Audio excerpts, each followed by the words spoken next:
Nesse episódio, então, nós vamos falar sobre a formação docente e as metodologias de ensino ativas, tradicionais, e verdades e mentiras sobre esses métodos. E eu já começo perguntando o que é formação docente. Formação docente para o curso de medicina é o desenvolvimento, treinamento das competências necessárias para se ensinar medicina, né? Essencialmente para os médicos que irão ensinar medicina, mas também eventualmente para não médicos que podem fazer parte e devem fazer parte do corpo docente de um curso de medicina, né? Eventualmente enfermeiros, biólogos, enfim, uma série de profissionais que muito contribuem para o curso, né? Mas é isso, desenvolvimento das habilidades e competências de se ensinar medicina. Isso aí passa por treinamentos e desenvolvimentos, metodologias, né, de aula, diferentes tipos de aulas, né? Aulas teóricas, aulas práticas, metodologias ativas, e passa também pelo treinamento de avaliações, né? Como se avalia um aluno, desde prova teórica, provas práticas, provas com pacientes, provas em ambientes simulados, enfim. E quem faz isso num curso de medicina? Bom, é essencial que um curso de medicina tenha pessoas preparadas para fornecer essa formação docente. É claro que, Bruno, você sabe que no Brasil temos aí por volta de 370, acho que está um pouco mais de 370 cursos de medicina, e mais de uma centena desses que foram criados, né, iniciaram suas atividades aí de 10, 12 anos para cá. Então não deu tempo ainda de todo curso de medicina ter um núcleo de profissionais que seriam capazes de fornecer essa formação, né, essa capacitação, esse desenvolvimento docente. Quando um curso de medicina não tem esse núcleo, esses profissionais capazes de desenvolver, né, é essencial que busque fora dos seus muros, né, tragam profissionais, esse curso, essa instituição, esse curso de medicina traga profissionais para treinar os seus profissionais.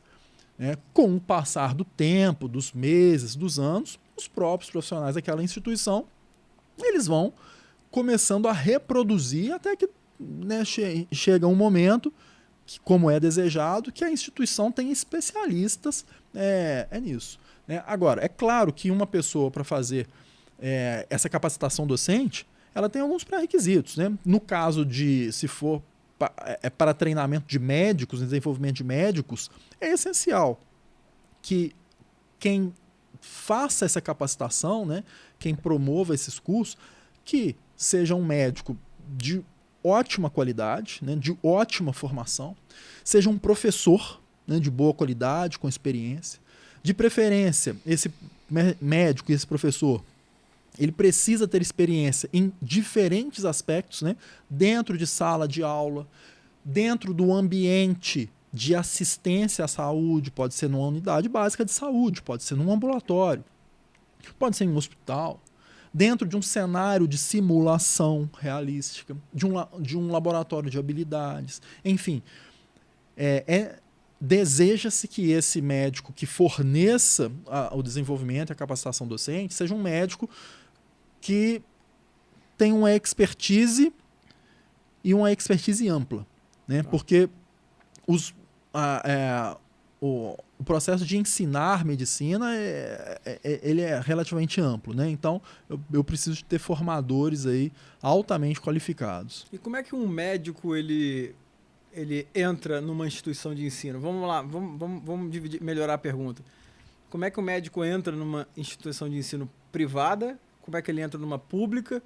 E o que ele pode esperar de cada uma delas para construir uma carreira que seja agradável, que seja boa para ele?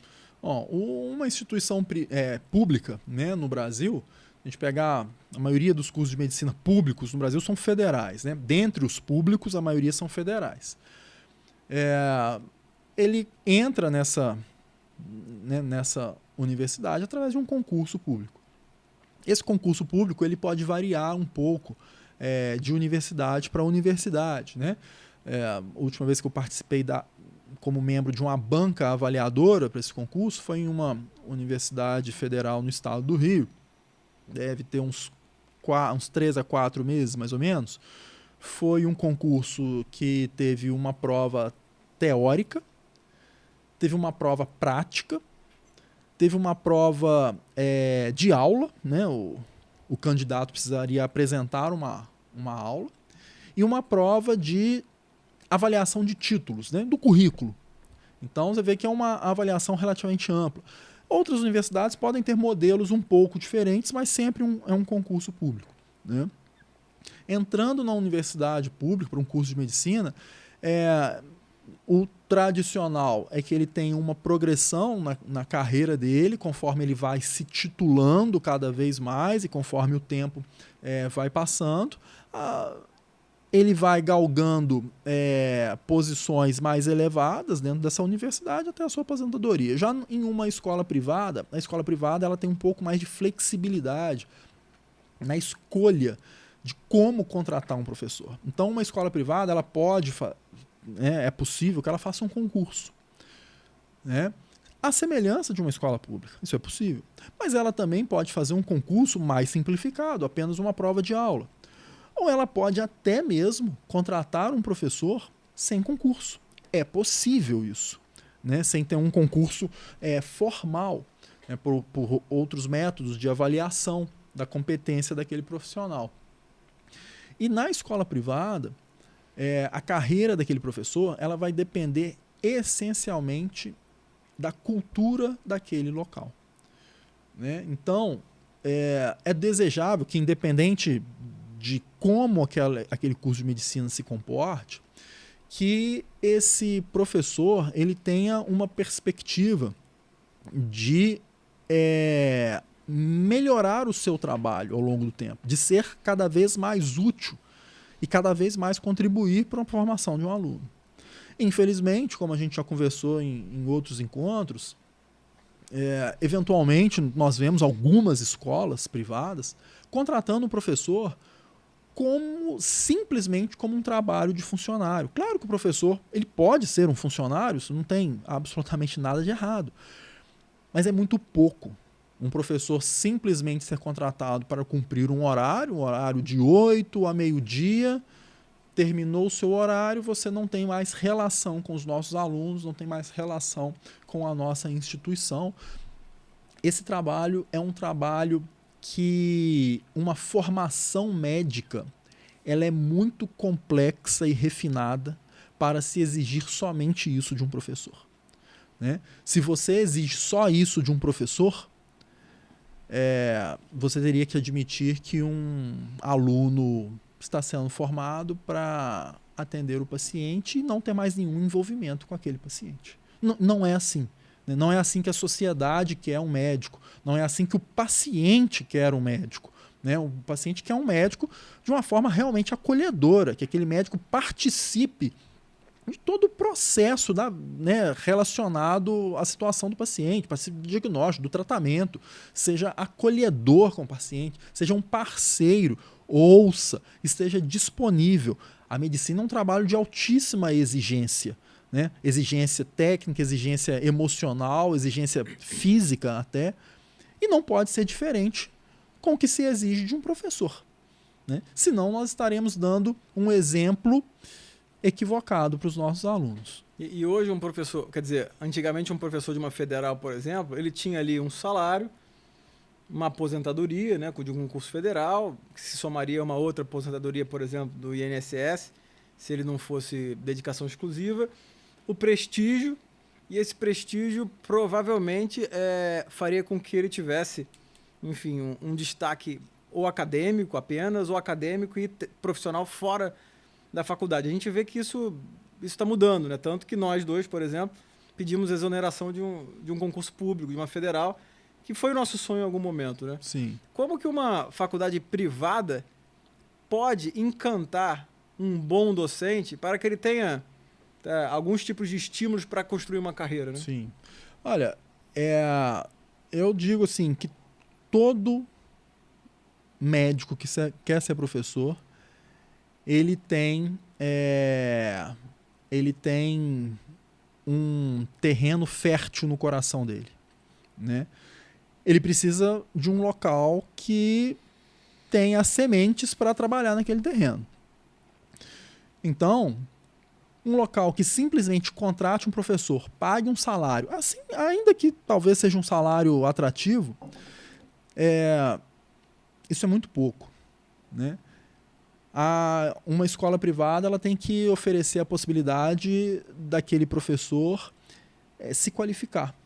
Se qualificar talvez como professor, quer dizer, com certeza como professor, se qualificar como médico, se qualificar na lida, no relacionamento com o aluno, qualificações de uma maneira geral. Ninguém é professor de medicina ou almeja ser professor de medicina simplesmente para entrar numa aula, falar algumas coisas que ele sabe, transmitir informações e ir embora para sua casa ou ir embora para o seu outro trabalho. Ninguém tem um espírito pequeno dessa maneira. Às vezes a pessoa até se comporta dessa maneira, mas ela tem um terreno fértil no coração. Então, uma faculdade de medicina ela pode estimular o professor com locais de trabalho atrativos dentro da faculdade, em ambulatórios, por exemplo, em unidades básicas de saúde, através de parceria com o gestor local do SUS, por exemplo, através de parcerias tanto com o gestor local do SUS ou com hospitais, sendo esse professor também um ator que participa na formação de médicos residentes, né? Novas habilidades para esse professor, por exemplo, trabalhar em cenários de simulação. Claro, salários atrativos. Salários atrativos atraem, né? Também, né? O que a gente vê às vezes são escolas que não se preocupam com esse desenvolvimento, né? Esse desenvolvimento de competências, de habilidades, e aí essas escolas elas se tornam reféns do salário que ela oferece ao professor. Às vezes eu uso essa frase. Quando um curso de medicina não tem nada para oferecer para o professor, só resta ele oferecer um bom salário. Isso é ruim, porque torna-se muito oneroso para a escola, né? Talvez muito oneroso, e torna o trabalho do professor um trabalho de pouca perspectiva. Uhum. Tá? Então, eu diria aí o principal, a possibilidade de se desenvolver. E falando em desenvolvimento docente, a gente, nos últimos 20 anos no Brasil, a gente recebeu ali esse movimento das metodologias ativas, né? Então, a gente, quando era da graduação, praticamente não tinha nenhuma faculdade que adotava um modelo de metodologia ativa. No Sul teve uma primeira, se não me engano, depois São Paulo. Hoje existem faculdades que dizem ter metodologia ativa na maior parte da sua grade, há pelo menos mais de uma década. Qual que é a história das metodologias ativas, né? Da onde que isso vem? E por que você acha que isso ganhou tanto espaço no Brasil, no sentido de que há uma certa condenação das aulas tradicionais? Uhum. Bom, as metodologias ativas, que só para a gente contextualizar, são maneiras de se ensinar, né? Ensinar, aprender, em que o aluno ele tem um papel um pouco mais ativo, né? Ele mais exigente, ele tem que trabalhar mais, e o professor ele trabalha numa parte de orientação, tirar dúvidas, direcionar, avaliar bem o aluno. Então, só para citar uma maneira, né, um tipo de metodologia ativa, existem dezenas. Tá? Existe uma maneira que, ao invés de eu ensinar para o aluno, chego lá numa aula e falo assim, pessoal, hoje nós vamos aprender sobre a transmissão neuronal.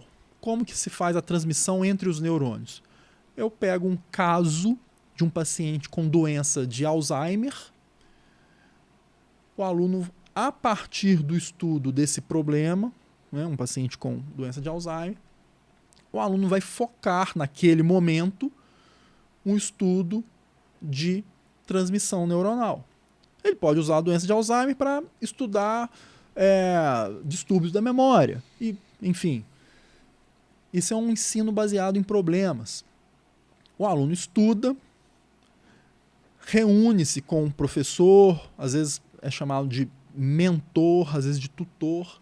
Os alunos apresentam o que foi estudado, o professor avalia o que foi estudado, o professor recomenda uma nova rodada de estudo. Enfim, tem um passo a passo, que acho que não cabe a gente delinear completamente aqui, mas em todas as maneiras a gente utiliza o aluno como um ator mais ativo do seu aprendizado. Bom, essas metodologias elas não são novas, né, de maneira alguma. Eu tive, por exemplo, na minha faculdade, um professor que na faculdade dele, ele estudou no Canadá, na década de 70, utilizava-se esse ensino baseado em problemas. Então, década de 70, aí nós temos talvez aproximadamente 50 anos de existência desse método. As metodologias ativas são excelentes, elas têm excelentes resultados, desde que sejam bem aplicadas, assim como uma aula tradicional também tem resultados excelentes. No Brasil, nós formamos gerações de médicos de altíssima qualidade através de metodologias tradicionais. Então, a metodologia tradicional, ela não é uma vilã e também não é uma herói, né, uma heroína. Ela pode ser, o que importa é o bom professor e o aluno interessado. Isso é o que importa em primeiro lugar. Agora, o que a gente vê acontecendo aqui no Brasil, infelizmente? Claro que não são em todos os locais, né? Mas a gente vê às vezes acontecendo. Instituições utilizam a metodologia ativa com o objetivo de deixar o aluno mais tempo fora da instituição estudando, né, se preparando. Com isso, a instituição economiza financeiramente com a contratação de professores, economiza com corpo de funcionários, porque você vai ter o aluno menos tempo nos ambientes da instituição, e utiliza isso como uma propaganda, como se fosse algo absolutamente inovador, né? Então, o discurso é que se utilizaria métodos inovadores em que o aluno direciona o seu próprio estudo. Infelizmente, a gente vê em alguns locais, reforço que não são em todos, mas em alguns locais, o uso dessas metodologias ativas de uma maneira inadequada e que é utilizada como uma propaganda, como algo inovador, que não é algo inovador. A gente vê que muitas dessas metodologias existem há mais de 40 anos, e uma maneira de se economizar. Então, infelizmente, a gente vê uma joia, que é a metodologia ativa, sendo utilizada como uma bijuteria da mais baixa qualidade. Muitas vezes a gente vê uma metodologia ativa sendo motivo para economizar com a contratação de professores. Muitas vezes a gente vê uma metodologia ativa, infelizmente, sendo utilizada para levar a um equívoco do aluno. Enquanto uma metodologia ativa bem utilizada, ela pode gerar frutos muito bons. Agora, para uma metodologia ativa ter bons frutos, eu preciso de um professor altamente preparado, tá? Porque não são metodologias simples de serem realizadas, né? Precisa de um alto preparo. E aí eu pergunto, será que a maioria dos professores do Brasil, dos cursos de medicina, tem um elevado preparo? Segundo, eu preciso de um aluno altamente motivado e muito disciplinado. Será que esse aluno, né, no Brasil atualmente, será que eu tenho alunos altamente motivados, com escolas que eventualmente têm professores ainda que precisam de mais preparação, talvez eu ainda não tenha capacidade de motivar tanto o meu aluno. Será que esse aluno é altamente motivado, altamente disciplinado para participar de uma metodologia ativa junto a um professor de alto nível de preparo? Se a resposta for sim, eu tenho um aluno motivado e disciplinado com um professor muito preparado. Então vamos fazer a metodologia ativa. Eu acho que tem enorme chance de sucesso. Agora, se eu preciso ainda de uma formação docente, se eu preciso criar um ambiente que motive melhor o meu aluno, um ambiente que eu tenha um aluno disciplinado e motivado, se eu ainda preciso criar isso, talvez não caibam todas as metodologias ativas como são utilizadas atualmente. É muito mais difícil uma metodologia ativa do que uma aula expositiva. Sem dúvida. É muito mais difícil. Sem dúvida. Então eu faço a reflexão de que se ainda em cursos de medicina, claro que não são em todos, nós ainda estamos no Brasil precisando de deixar nossos professores mais preparados. Será que temos condições de implantar metodologias ativas em todos os cursos? Né? Eu acho que é uma reflexão. E já que a gente está refletindo aqui, agora beirando a divagação, uma coisa que me incomoda um pouco, a gente pega, e tem aqui atrás nos livros, né? A gente tem uma tradição de literatura médica muito forte e boa do Brasil, né? Vieira Romero, Mário Lopes, Ramos Júnior, Porto, livros de cirurgia, pediatria do Nelson, terapia intensiva. A gente tem muito material, a gente tem muita produção de literatura, inclusive originais, né?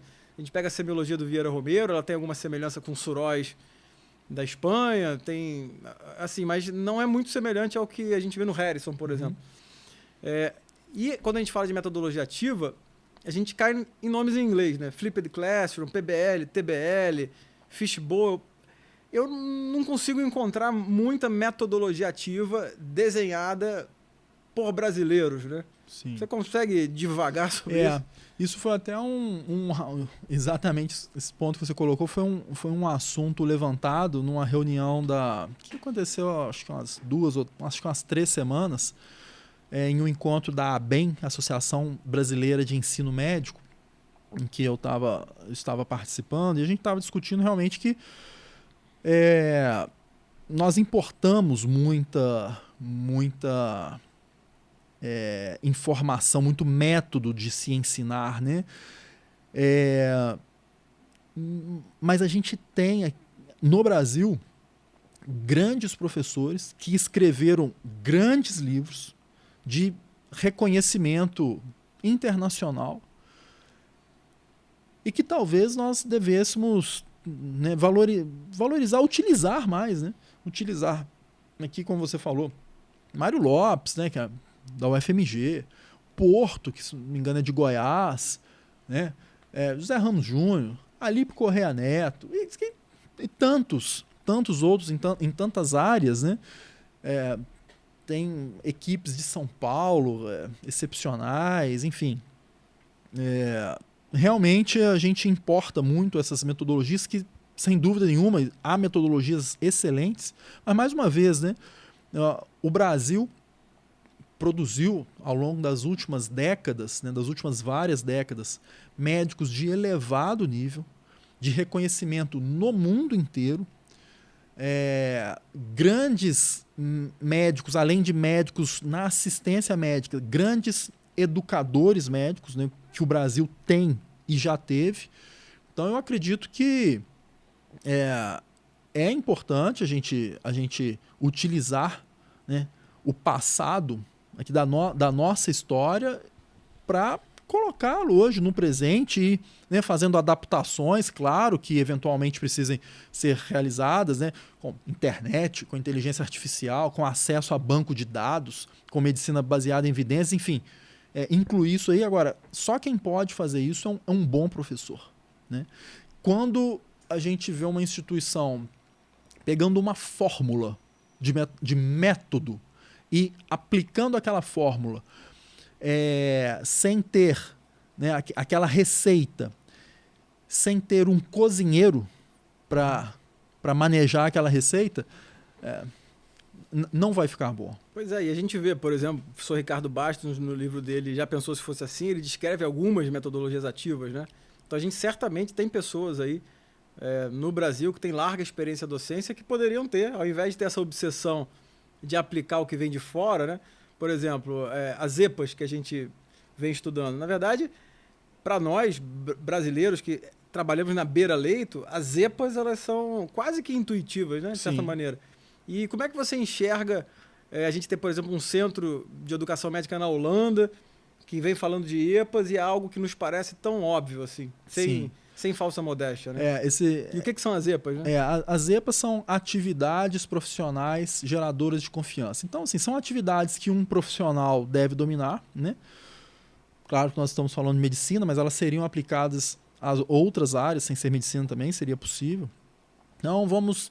Uma coisa simples, uma EPA poderia ser, para um cirurgião, realizar uma cirurgia de hérnia, né? Falando de maneira simplificada aqui.